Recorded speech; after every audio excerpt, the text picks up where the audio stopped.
हमारे साथ जुड़े रहने के लिए हमारे YouTube चैनल को सब्सक्राइब करें, साथ ही बेल आइकन को दबाएं। नेटवर्क न्यूज की खबरें सबसे पहले देखने के लिए। नमस्कार, नेटवर्क न्यूज में आप सभी का स्वागत है। मैं हूं आपके साथ सपना दुबे। 2019 लोकसभा चुनाव में सभी पार्टियों के बीच एक एक सीट के लिए लड़ाई जारी है। 23 अप्रैल को तीसरे चरण के मतदान होने के बाद अब सभी की निगाहें चौथे चरण पर हैं, जिसके तहत 29 अप्रैल को मतदान होना है। आपको बता दें कि चौथे चरण में देश के 9 राज्यों की 71 सीटों पर वोटिंग होगी, जबकि उत्तर प्रदेश, बिहार और मध्य प्रदेश में सभी 7 चरण में चुनाव हो रहे हैं। जहां इस चरण में बिहार, झारखंड, मध्य प्रदेश, महाराष्ट्र, उड़ीसा, राजस्थान, यूपी, पश्चिम बंगाल, जम्मू कश्मीर जैसे राज्यों की कुछ अहम सीटों पर मतदान को अंजाम दिया जाएगा। वहीं बात करें अगर महाराष्ट्र की, तो दांव पर लगी है नासिक, पालाघर, भिवंडी, ठाणे, मुंबई नॉर्थ, मुंबई साउथ, मवाल, शिरूर और शिरडी जैसी कुछ और महत्वपूर्ण सीटें, जहां लड़ाई साख और इज्जत की है। कांग्रेस और बीजेपी की दिलचस्प लड़ाई इन सीटों पर भी देखने को मिलने वाली है। आपको बता दें कि मुंबई नॉर्थ सीट पर ग्लैमर और अनुभव के बीच का युद्ध है। एक तरफ बॉलीवुड के चकाचौंध गलियारों से निकलकर आई एक ऐसी अभिनेत्री है जिसके छम्मा छम्मा वाले रंगीले गानों पर पूरा देश आज भी झूम उठता है, और दूसरी तरफ अनुभवी और दिग्गज नेता उसी क्षेत्र के मौजूदा सांसद हैं, जिन्हें 2014 के लोकसभा चुनाव में इसी क्षेत्र से एक तरफा जीत मिली थी। देखा जाए तो सपनों की नगरी मुंबई में बड़ी जीत हासिल करने का ख्वाब हर एक पार्टी रखती है, जिसके चलते इस सीट पर कुल 18 प्रत्याशी इस चुनावी युद्ध में हैं। लेकिन इस सीट पर चर्चाओं का दौर तब शुरू हुआ जब कांग्रेस ने दिल्ली की सत्ता तक पहुंचने के अपने ख्वाबों को सच करने की चाह में रंगीला गर्ल उर्मिला मातोंडकर को इस राजनीतिक मैदान में उतारा। कांग्रेस को ये दांव हर हाल में चलना ही था, क्योंकि इस सीट से उन्हें एक ऐसा चेहरा चाहिए था जो दिग्गज और अनुभवी नेता गोपाल शेट्टी को कड़ी टक्कर दे सके, जो इस क्षेत्र के मौजूदा सांसद भी हैं। ऐसे में कांग्रेस ने अपना वही पुराना दांव खेला, सियासत में सत्ता हासिल करने के लिए फिल्मी जगत की गलियारों का सहारा लेने का फैसला लिया। रंगीला गर्ल को टिकट देने से पहले अमीषा पटेल, महेश मांजरेकर जैसे कई फिल्मी स्टार से बातचीत का दौर भी चला, लेकिन अंत में उर्मिला को महज 2 दिन के अंतराल में ही पार्टी में शामिल करने के बाद उस क्षेत्र का टिकट दे दिया गया। लेकिन कांग्रेस की ये लड़ाई नई चाल नहीं है। इससे पहले भी बीजेपी का गढ़ होने के बावजूद भी इस क्षेत्र में साल 2004 में हाथ का ध्वज लहराया था। उस वक्त अभिनेता गोविंदा की अच्छी छवि को इस्तेमाल करते हुए इस सपने को हकीकत में बदल दिया गया था।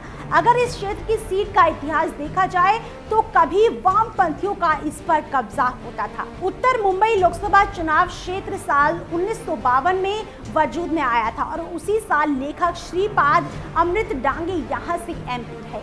इसके बाद ये सीट कांग्रेस के खाते में गई और 1957 और 1962 में कांग्रेस ने इस पर कब्जा किया। साल 1977 में भारतीय लोक दल और 1980 में जनता पार्टी के उम्मीदवार जीते, जिसके बाद साल 1984 में एक बार फिर कांग्रेस की वापसी हुई। हालांकि उसके बाद साल 1989 से 1999 तक इस सीट पर भाजपा के राम नाईक का ही कब्जा रहा, यानी लगभग एक दशक तक इस सीट पर कोई सत्ता परिवर्तन देखने को नहीं मिला। लेकिन फिर साल 2004 कांग्रेस के नाम रहा और अभिनेता गोविंदा को उतारने के बाद कांग्रेस ने इस सीट पर बाजी मारी, जिसके बाद साल 2009 में फिर से कांग्रेस के संजय निरुपम ने इस सीट पर जीत हासिल करके कांग्रेस का परचम लहरा दिया। लेकिन साल 2014 में ऐसी मोदी लहर आई कि इस सीट से कांग्रेस की सत्ता को भी डुबाकर चली गई। मौजूदा सांसद ने गोपाल शेट्टी ने करीब 6,64,004 वोट हासिल करके उस वक्त के सांसद निरुपम को करारी शिकस्त दे दी, जिनको सिर्फ 2,17,422 ही वोट मिले थे। जबकि तीसरे नंबर पर यहां आम आदमी पार्टी के सतीश जैन रहे थे, जिन्हें केवल 32,364 लोगों ने ही चुना था। आपको बता दें कि मुंबई उत्तर लोकसभा सीट में बोरीवली, दहिसर, मगा थाने, कांदिवली पूर्व, चारकोप और मलाड पश्चिम विधानसभा सीटें आती हैं, जहां पूरी तरह से ही बीजेपी का दबदबा रहता है। पता हो कि इस सीट पर गुजराती मराठी वोटों का समीकरण लगभग एक समान ही है। दोनों मिलाकर कुल मतों का लगभग 60% होता है और 40% में बड़ा हिस्सा उत्तर भारतीय और मुस्लिम वोटों का है, जहां गुजराती वोट्स पर ज्यादातर भाजपा का ही कब्जा होता है। वहीं उन्हें टक्कर देने के लिए कांग्रेस ने मराठी उम्मीदवार के रूप में उर्मिला मातोंडकर को इस महासंग्राम में उतार दिया है, जिन्होंने बीजेपी की नींद जरूर उड़ा ही दी होगी। तभी तो देखिए ना, उनके प्रतिद्वंदी सांसद गोपाल शेट्टी ऐसे बयान दे रहे हैं जो उनकी दशा को बयां कर रहा है। कुछ समय पहले गोपाल ने उनके राजनीति में आने की वजह मात्र उनका चेहरा बता दिया था। उन्होंने कहा था कि उर्मिला जी को राजनीति में लाया गया है, वो सेलिब्रिटी हैं तो चेहरे को देखकर ही लाया गया है, उसमें किसी को बुरा लगने का कोई कारण नहीं है। इतना ही नहीं, उन्होंने आगे कहा है कि वो एक राजनीतिक परिवार से आई हैं, ज्ञान है उनको राजनीति का, लेकिन पार्टी जो चुनी है वो खराब है। यानी कांग्रेस के इस दांव ने विरोधी खेमे में कुछ हलचल तो जरूर पैदा कर दी होगी। वहीं मतदाताओं के गणित पर गौर करें तो इस क्षेत्र में मतदाताओं का पलायन तेजी से बढ़ा है, जो बीजेपी खेमे के लिए चिंता का विषय है। साल 2014 के लोकसभा चुनाव में कुल 17,83,641 मतदाता थे, जो 31 जनवरी 2019 में घटकर 6,07,265 रह गए। यानी कि करीब 1,76,376 मतदाताओं का अचानक ही कम हो जाना चिंता का विषय है। अब ऐसा माना जाने लगा है कि इस क्षेत्र से बाहर जाने वाले ज्यादातर मतदाता बीजेपी के ही हैं, जो अपने साथ साथ भाजपा के खाते के कुछ वोट्स भी ले गए। यानी एक तरफ जहां कांग्रेस का हुकुम का इक्का और मिला है, जिन्होंने मराठी फिल्म जाकौल 1988 से 7 साल की उम्र में एक बाल कलाकार के रूप में अपने फिल्मी करियर की शुरुआत की थी, वहीं क्षेत्र का गणित और इतिहास भी भाजपा के लिए चिंता का विषय बना हुआ है। वैसे तो इस सीट पर बीजेपी, शिवसेना गठबंधन, कांग्रेस, बीएसपी समेत कुल 18 उम्मीदवारों में मुकाबला है, लेकिन भाजपा कांग्रेस के बीच की टक्कर को ही सबसे अहम माना जा रहा है। जहां एक तरफ एक अभिनेत्री के तौर पर उर्मिला बेहद ही मजबूत शख्सियत हैं, जिन्होंने बेहद ही कम उम्र में बड़ा नाम कमा लिया है। उन्होंने शेखर कपूर की फिल्म मासूम में बाल अभिनेत्री के रूप में काम किया था, जिसके बाद उन्होंने कभी पीछे मुड़कर नहीं देखा और डकैत, बड़े घर की बेटी, नरसिम्हा, चमत्कार, आ गले लग जा, रंगीला समेत तमाम सुपरहिट फिल्मों में काम किया। वहीं दूसरी तरफ सांसद गोपाल शेट्टी ने भी भारी मात्रा में जीत हासिल करके ये तो साबित कर ही दिया था कि जनता का उन पर पूर्ण विश्वास है।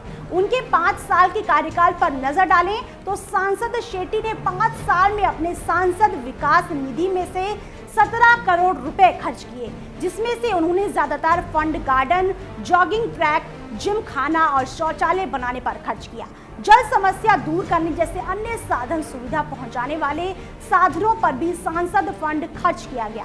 5 साल में सांसद ने ब्रिज, फुटपाथ जैसे अन्य समस्याओं को सदन में उठाया और इस बार भी गोपाल शेट्टी के चुनावी मैदान में उतरते ही इस क्षेत्र में मेट्रो का काम तेजी से चल रहा है, जिसका फायदा आने वाले दिनों में यहाँ के मतदाताओं को अवश्य होगा। साथ ही सांसद गोपाल को भी इसका फायदा जरूर मिलेगा। वहीं बसपा ने इस क्षेत्र से मनोज कुमार, जयप्रकाश सिंह को इस चुनावी मैदान में उतारकर इस जबरदस्त टक्कर को और दिलचस्प बनाने का प्रयास किया है। यानी देखना होगा कि क्या अभिनेत्री इस सीट से चुनाव जीतकर गोविंदा के इतिहास को दोहरा पाएंगी या फिर अपने कार्यों के चलते मौजूदा सांसद ही यहाँ से एक बार फिर बाजी मारेंगे। इस लड़ाई में नजर बाकी के प्रत्याशियों पर भी होगी, जो वोट काटने का काम कर सकते हैं। साथ ही नजर बीएसपी के उम्मीदवार पर भी रहेगी, क्योंकि इतिहास गवाह है कि इस सीट पर सत्ता परिवर्तन होते जरा भी देर नहीं लगती है।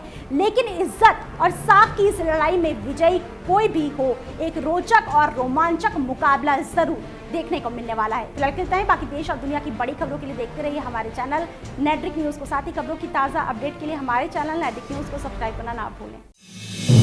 आप देख रहे हैं नेट्रिक न्यूज, साहस सच कहने का।